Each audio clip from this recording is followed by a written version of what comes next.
Assalamualaikum, dear viewer and students. A warm welcome to you people to my YouTube channel.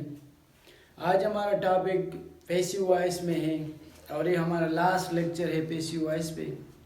Passive voice में ऐसे structure भी है, ऐसा structure है जो कि इसमें बाय का इस्तेमाल हम नहीं करते और इसमें सिर्फ और सिर्फ प्रेपोजिशन यूज़ होता है और वो प्रेपोजिशन जो होते हैं वो पेक्स प्रेपोजिशन होते हैं जो इस वर्ड के साथ ही होते हैं।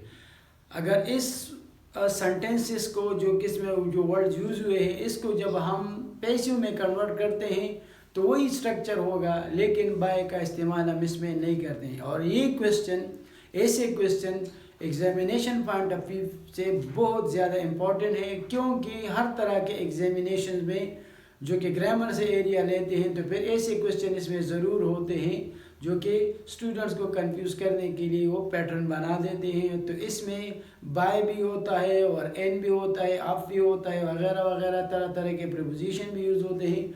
लेकिन बच्चों के माइंड में तो ये कंसेप्ट है कि पैसिव वॉइस में तो बाय का इस्तेमाल होता है, लेकिन ये ज़रूरी नहीं, ऑप्शनल थिंग है। कभी बाय का इस्तेमाल हो भी सकता है और कभी बाय का इस्तेमाल नहीं भी होता है। तो इसी सिलसिले में जो है हमने चंद सेंटेंसेस को भी इकट्ठे किए हैं और इसके बाद जो कि इसके अलावा जो वर्ड्स वगैरह और होते हैं जो कि इसके बाद प्रीपोजिशन आते हैं, जो पेक्स प्रीपोजिशन होते हैं, वो भी आपके साथ थोड़े बहुत जो वो डिस्कस करते हैं। तो सबसे पहले आते हैं इस सेंटेंसेस की तरफ, जो कि इस सेंटेंसेस को हमने लेके हैं, ये जो 11 सेंटेंसेस हैं कि किस तरह हम इसका जो है पैसिव बनाएंगे और पैसिव के इस वक्त हम इसमें वो बाय का इस्तेमाल करते हैं या नहीं करते।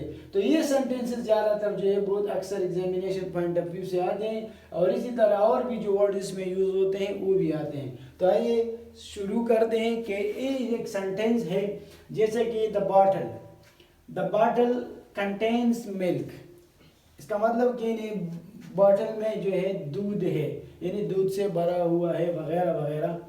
तो इसको जब हम पैसिव में कन्वर्ट करते हैं तो फिर इसको हम कैसे लिखते हैं, तो फिर हम लिखते हैं क्योंकि ये मिल्क जो है ये इस वर्ब का ऑब्जेक्ट है और ये सब्जेक्ट, जैसे कि पैसिव के रूल्स के मुताबिक तो हम स्टार्ट लेंगे मिल्क से, तो हम लिखेंगे मिल्क। फिर हम मिल्क का हमें पता है कि मिल्क जो है अनकाउंटेबल ना हो तो हम लिखेंगे मिल्क एज, फिर आएंगे कंटेन्ड, तो ये इसकी आएगी third form milk contained, milk is contained. और फिर इसके बाद जैसे कि हम पैसिव वॉइस में थर्ड फॉर्म के बाद जो है बाय यूज करते तो यहाँ पे आएगा इन और फिर क्या है the bottle, milk is contained in the bottle. तो ये पैसिव बन गया इसका, यानी इसमें बाय का इस्तेमाल नहीं होता। फिर ये दूसरा वाला सेंटेंस जो है the news surprised her, so the news surprised her. तो यहाँ पे हम ये इसका सरप्राइज का ऑब्जेक्ट है तो हम लेंगे ये शी।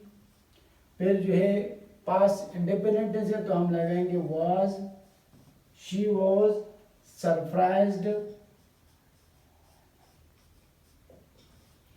सरप्राइज्ड। फिर यहाँ हम लगाएंगे एट द न्यूज़, यानी वो अखबार से या खबर से जो है वो हैरान हुई, जिसने वो खबर पढ़ी वो हैरान होगी।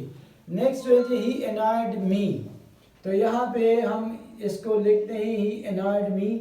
तो आई को जो है हम मी से हम आई बनाएंगे क्योंकि इसका क्या है वर्ब का ऑब्जेक्ट है तो हम बनाएंगे आई। फिर पास्ट इंडिपेंडेंट है तो हम लिखेंगे आई वॉज। फिर एनॉयड है थर्ड फॉर्म यूज हो रहे एनॉयड, और एनॉयड के बाद जो है फिर बाय की जगह आएगी विद और फिर ही और ही को कन्वर्ट कर देंगे हिम में। ये इसका पैसिव बना I was annoyed with him. ये दूसरा 4 नंबर सेंटेंस जो है हिज बिहेवियर annoyed मी, तो अभी मी को जो है हम कन्वर्ट करेंगे आई में। फिर टेंस का अंदाज़ा लगाएंगे तो टेंस पास्ट है, तो फिर यहाँ पे फिर लगाएंगे was, फिर अनॉयड आएगा। लेकिन इस सेंटेंस में और ऊपर वाले सेंटेंस में डिफरेंस है। अनॉयड, तो ये अनॉयड के बाद आएगा एट, फिर लगाएंगे हिज और फिर आएगा बिहेवियर।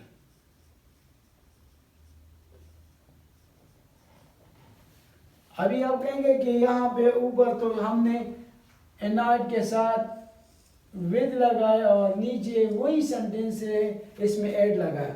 तो विद जो है हम पर्सन के लिए यूज करते हैं, अनॉयड विद पर्सन के लिए, और एड जो है वो कोई एक्शन के लिए, कोई काम के लिए, कोई चीज के लिए जिससे कोई रिएक्शन हो तो उसके लिए हम यूज करते हैं। तो ये बिहेवियर जो है ये पर्सन नहीं है बल्कि किसी का रवैया है, किसी का कोई एक्शन है और इसी एक्शन से जो है वो या मैं उससे खपा हुआ। अक्सर हम कह दें कि यार मैं इसके रवैये से बहुत खपा हुआ, इसके रवैये ने मुझे अजियत पहुंचाई, तकलीफ पहुंचाई, ठेस पहुंचाई।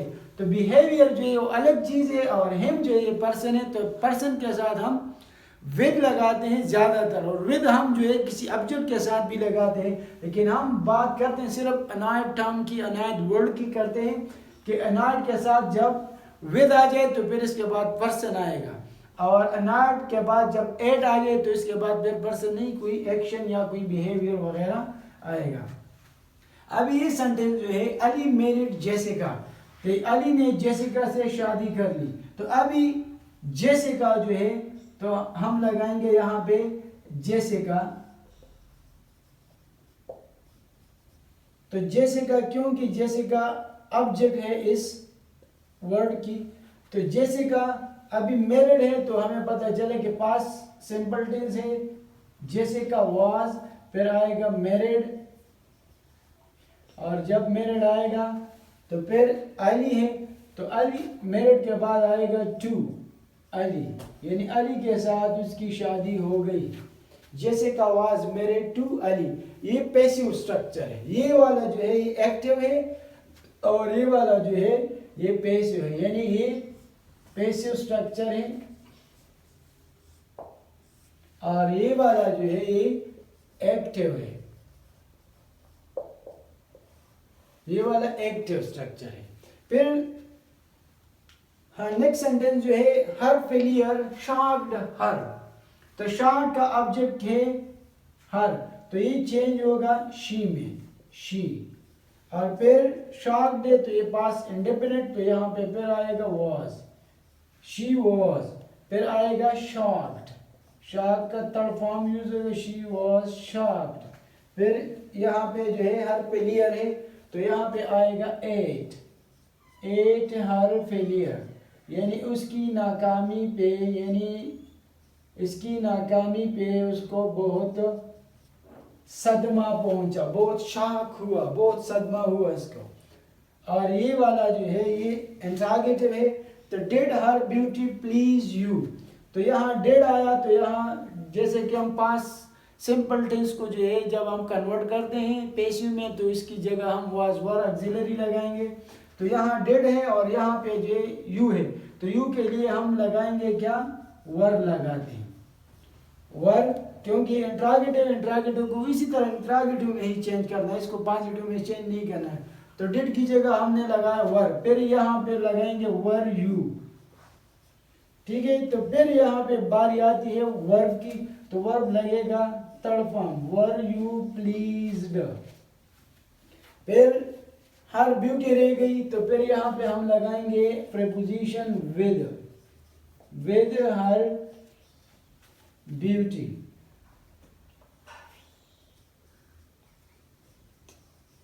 और यहाँ पे साइन अप इंटरोगेशन लगाएंगे, क्वेश्चन मार्क, यानी were you please with her beauty. तो ये इसको हमने कन्वर्ट किया इसी तरीके से, क्या डिड आया तो यहाँ पे वर आया। जैसे कि मैंने बताया कि जो कि पास्ट इंडिपेंडेंट टेंस का जो हम बनाते हैं पैसिव वॉइस, तो इसमें जो ऑक्सिलरीज वगैरह होते हैं तो वो वाज वर होगा, डिड की जगह वाज वर इस्तेमाल होगा और फिर वही थर्ड फॉर्म यूज होगा जिसी तरह पैसिव का रूल है। लेकिन इस रूल्स में जो है बाय का इस्तेमाल हरगिज नहीं होता, सिर्फ और सिर्फ क्या कहते हैं प्रीपोजिशन का इस्तेमाल होगा। ये sentence the flood engulf the school, यानी सैलाब ने स्कूल को घेर ली या घेर लिया, तो यहाँ पे ये होगा कि द स्कूल, ये एक पॉजिटिव सेंटेंस है तो हम लिखेंगे द स्कूल। फिर पास्ट में है तो हम यहाँ लगाएंगे वाज, फिर एनगल्फ्ड है तो फिर लगाएंगे एनगल्फ्ड,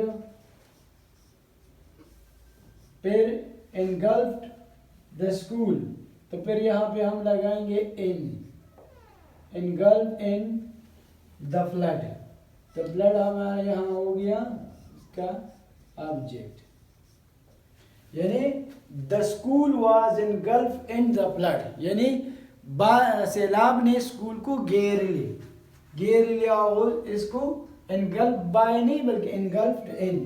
फिर जो है हर लुक इम्प्रेस्ड एवरीवन, तो यहाँ पे जो है एवरीवन से हम लेंगे क्योंकि एवरीवन जो है इसका क्या है ऑब्जेक्ट है, तो हम लगाएंगे एवरीवन। फिर जो है एवरीवन सिंगुलर है तो हम लगाएंगे वाज, फिर इम्प्रेस्ड है,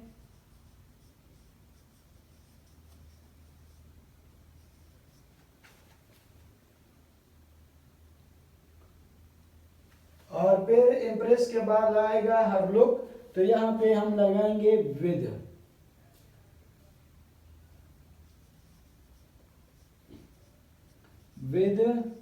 हर look. Everyone was impressed with her look, यानी हर एक जो है इसकी हुस्न से या उसके लुक से, उसके चेहरे से वगैरह, उसके कम्प्लेक्शन से जो है मुतासिर हो गया। फिर जो 10 नंबर सेंटेंस है तो ये आई नो हिम, तो अक्सर ये क्वेश्चन बहुत ज़्यादा आता है एग्जाम में, आई नो हिम, तो इसकी जो पैसिव वॉइस होगी तो फिर हो गए ही, और ये नो हिम ये प्रेजेंट टेंस में ही, तो फिर हम लगाएंगे इज और फिर लगाएंगे हम नोन, ही इज नोन, और फिर जो है आई को मी में चेंज करेंगे, he is known to me, ये सेंटेंस इसी तरह चेंज होगा, he is known to me, यानी बाय वगैरह इसके साथ इस्तेमाल नहीं होता। लास्ट वाला क्वेश्चन है, इसका सेंटेंस है हर जोक डिस्गस्टेड हिम, यानी उसके जोक ने, उसके मजाक ने उसकी बेइज्जती की या उसको बेइज्जती हुई, तो इसको हम करेंगे ही was disgusted, he was disgusted with her joke, इसमें with आते with her jokes। ये थे चंद सेंटेंसेस जो हमने इकट्ठे किए, और इन सब में से क्या आएगा प्रीपोजिशन, इसमें बाय का इस्तेमाल बिल्कुल नहीं होगा, और यही प्रीपोजिशन है जो मैं सर्कल कर रहा हूँ, और ये इसको हम कहते हैं पेक्स प्रीपोजिशन, क्योंकि इस टाइप के स्ट्रक्चर में इसके साथ यही प्रीपोजिशन जो है वो होते हैं, और ये पैसिव स्ट्रक्चर में होते हैं। तो ये जो ब्लैक आपको नजर आ रहे हैं ये पैसिव स्ट्रक्चर है, और जो ब्लू नजर आ रहे हैं ये एक्टिव स्ट्रक्चर है। तो इसी टाइप के सेंटेंसेस बहुत ज़्यादा एग्जामिनेशन में आते हैं और कहते हैं कि इसको पैसिव में कन्वर्ट कर, तो ज़्यादातर लोगों के माइंड में तो ये बात है कि हम पैसिव में जो है बाय का इस्तेमाल करते, तो फौरन इन प्रीपोजिशन की जगह जल्दी बाय लगाते और वो कहते हैं कि ये ठीक हो। तो ये प्रीपोजिशन है जिसमें बाय को हम यूज नहीं करते, ये इस प्रीपोजिशन को हम यूज करते हैं। एक्चुअली बहुत से लोग इस पे एक क्वेश्चन भी उठाते हैं कि ये जो है ये तो वर्ब नहीं है, ये तो एक्चुअली एडजेक्टिव है। तो ये बात सही है, क्योंकि हम पैसिव में थर्ड फॉर्म लगाते हैं। पैसिव का रूल्स यही है कि इसमें हम थर्ड फॉर्म लगाते हैं, और जब हम थर्ड फॉर्म लगाते हैं तो इसका मतलब क्या बनता है, ये पास्ट पार्टिसिपल हुआ, और पास्ट पार्टिसिपल क्या है, इसका फंक्शन एन एडजेक्टिव का है, इन एडजेक्टिव का रोल वो अदा करते हैं, एडजेक्टिव की तरह वो काम करता है। तो इसकी बात मैं मानता हूँ कि एडजेक्टिव है, लेकिन ये स्ट्रक्चर में, ये स्ट्रक्चर है पैसिव का, ये रूल्स है कि इसमें थर्ड फॉर्म लगेगा और थर्ड फॉर्म से पहले पहले जो है ऑक्सिलरी भी आएगा। तो अक्सर ये भी कहते हैं कि ये नॉन टू जो है ये नॉन एडजेक्टिव है, तो मैं मानता हूँ कि नॉन एडजेक्टिव है। नो न्यू नॉन्स है, इसका थर्ड फॉर्म है एडजेक्टिव, नॉन टू मी। तो ये कहते हैं कि यहाँ पे ये वर्ब नहीं है बल्कि ये एडजेक्टिव है। तो इसी तरह अगर आप देखें तो ये सारे आपको एडजेक्टिव ही नजर आ रहेंगे, लेकिन ये रूल्स है, रूल से हट के हम कुछ भी नहीं कर सकते और इस तरीके को हम फॉलो करेंगे। लेकिन इसी तरह मैं तो और सेंटेंसेस नहीं लिख सकता क्योंकि फिर वीडियो बहुत ज़्यादा लंबी हो जाएगी, लेकिन इसी तरह के मैंने चंद अल्फाज को इकट्ठे किए वो आपके साथ शेयर करता हूँ। ये पहले वाला सेट जो है सिर्फ वो सेंटेंसेस मैंने लिखे और इस सेंटेंसेस का जो है मैंने आपके सामने पैसिव वॉइस बनाया। तो और जितने हम और इसके पैसिव वॉइस बनाएंगे और सेंटेंस लिखेंगे तो वीडियो बहुत लंबी हो जाएगी। तो इसीलिए मैंने चंद अल्फाज को इकट्ठे किया, वही अल्फाज आपके साथ शेयर करता हूँ कि इन अल्फाज के बाद भी जो है पैसिव में ये इसी तरह प्रीपोजिशन आएगा, ना कि बाय। ठीक है, तो वही हम आपके साथ शेयर करते हैं वो वर्ड्स के इसमें क्या क्या आएंगे।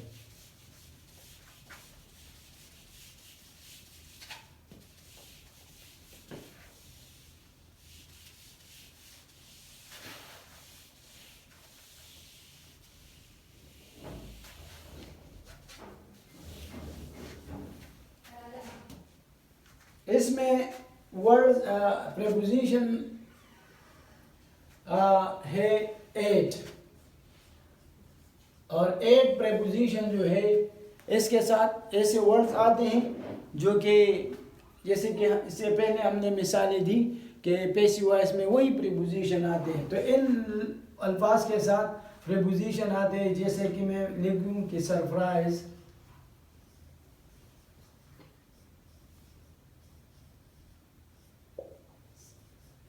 या for example shocked,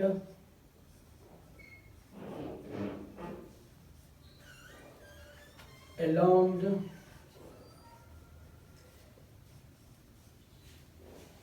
amazed, offended। ये एक्चुअली एडजेक्टिव की तरह भी है जो कि अक्सर लोग कहते हैं कि ये तो एडजेक्टिव है, या जैसे कि मिसाल के तौर पर हार्ट है और एनॉयड है। एनॉयड के साथ वाई भी विद भी आ सकता है, लेकिन जब वो कोई पर्सन के साथ हो, और इसके साथ एड भी आते हैं जब किसी पर्सन का बिहेवियर वगैरह या उसका कोई एक्शन वगैरह हो तो इसके साथ भी आता है। नेक्स्ट जो है वो है टू, इन सब के साथ जो इसी तरह 8 आते हैं। एक अगर इसको हम पैसिव वॉइस में यूज भी करें तो इसके बाद आएगा 8। इसी तरह एक वो प्रीपोजिशन है वो है टू, तो इस टू को हम टू के साथ जो वर्ब आते हैं जिन वर्ब के बाद ये आते हैं तो इसमें एक होगा नोन, जैसे कि हमने मिसाल दी कि I know him, he is known to me. और इसी तरह मैरिड है,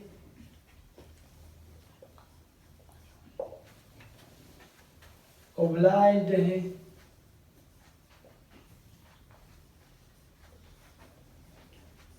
डिवोटेड है,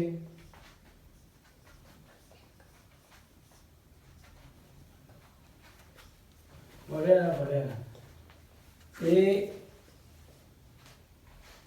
वर्ड है विद, यानी प्रीपोजिशन है विद।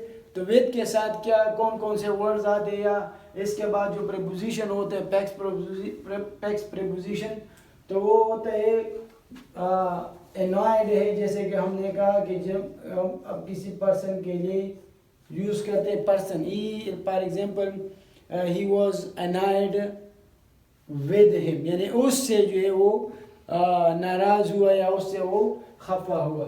और फिर जैसे कि है प्लीज्ड है, प्लीज्ड, फिर है डेकोरेटेड है, सेटिस्फाइड है,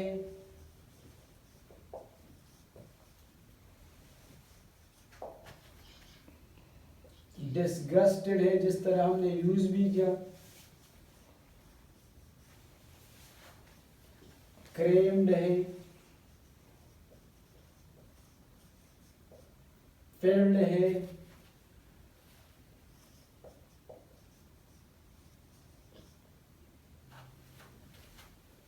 फॉर एग्जाम्पल एंथ्रोन्ड है, फिल्ड है या लाइन्ड है वगैरह वगैरह, और इम्प्रेस्ड है, जैसे कि इसकी मिसाल भी हमने लिखी इम्प्रेस्ड वगैरह वगैरह। इसी तरह के और भी वर्ड आ सकते हैं, और भी वर्ड होते हैं जिसके साथ विद लगता है, यानी जितने भी वर्ड आते हैं तो इसको आपने देखना है पैसिव वॉइस के स्ट्रक्चर में कि इसके बाद बाय का इस्तेमाल हरगिज़ नहीं होता, बल्कि इन प्रीपोजिशन का इस्तेमाल होता है, जो कि मैंने यहाँ पे लिखा, इन प्रीपोजिशन उसके साथ लग जाता है। एक वर्ड है इन है, जैसे कि इन एक प्रीपोजिशन है, जैसे कि हमने लिखा कि कंटेन, कंटेन्ड इन, या फॉर एग्जांपल हम कहते हैं कि इन्वॉल्व्ड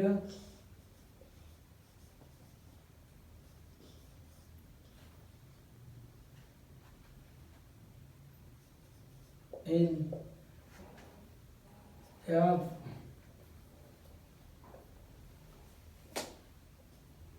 observed engrossed,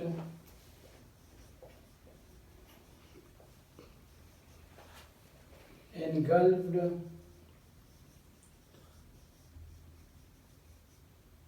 interested,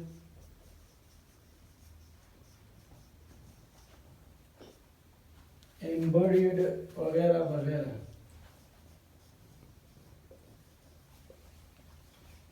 और इसी तरह और भी वर्ड है जो इसके बाद जो है इन आता है, ना कि बाय। तो इसी तरह के इन वर्ड से जो है अक्सर एग्जामिनेशन पॉइंट ऑफ व्यू से इन वर्ड्स को उठाते हैं, उससे जो है स्ट्रक्चर बनाते हैं और फिर एग्जाम में कहते हैं कि उसका जो है पैसिव बनाओ, या इसके बाद कौन सा जो है प्रीपोजिशन आता है।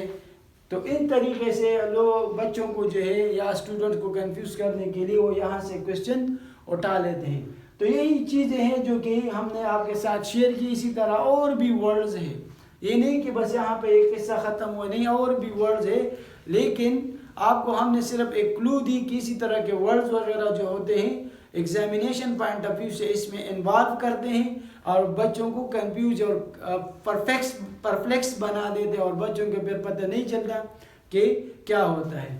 तो यही जो चंद चीज़ें थी, जो चितन फांड थे, जो हम आपको एक क्लू के तौर पे आपके सामने रख दी, और उम्मीद करते हैं कि आपको ये पसंद भी आई होगी।